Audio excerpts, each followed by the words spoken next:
সেদিন দুপুরে আমি আর বাপি লেবু খেতে বসেছিলাম। তারপরে ভাবলাম এই গোটা শীত তো শুধু শুধু কমলা লেবু খেয়ে গেলাম, কেননা কমলা লেবু দিয়ে কিছু বানানো যাক। তো চলো, সেই জন্য সেম কোয়ান্টিটিতে ময়দা আর চিনি গুঁড়ো নিয়ে নিয়েছি। তারপর সেটাকে একটু মিক্স করে তার ভেতরে, যেহেতু লেমন কেক বানাবো, কমলা লেবুর যে খোসাটা হয় একটু ঘষে ঘষে নেবে, তাহলে দারুণ একটা ফ্লেভার আসে। তারপরে কমলা লেবুর কোয়াগুলোতে একটু রস করে নিলাম, কেননা রসটা তো লাগবেই অবশ্যই কেকে।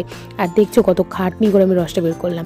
তারপর একটু বেকিং সোডা আর বেকিং পাউডার দিয়ে মিক্স করে নিলাম, আর তারপরে দিয়ে দিলাম 1 কাপ তেল। তোমরা চাইলে বাটারও দিতে পারো, আর সাথে একটু লবণ আর যে জুসটা বের করেছিলাম সেটা। তারপর মিক্স করে একটা দিয়ে দিলাম ইনো, কেননা আমার কাছে দই ছিল না। তারপর ওটা মিক্স করার পর কাজু আর কিশমিশ দিয়ে দেবো। তোমরা চাইলে স্কিপ করতে পারো, আমার কেকে এগুলো ভালো লাগে তাই দিয়েছি। তারপরে যে প্যানটাতে বসাবো সেইটাতে একটু তেল আর ময়দা মাখিয়ে নিয়েছি যাতে তোলার সময় সুবিধা। তারপর বাবলস গুলো বের করে 180 ডিগ্রিতে 40 মিনিটের জন্য দিয়ে দিয়েছি। আর কেক আমাদের রেডি, দেখতেই পাচ্ছ।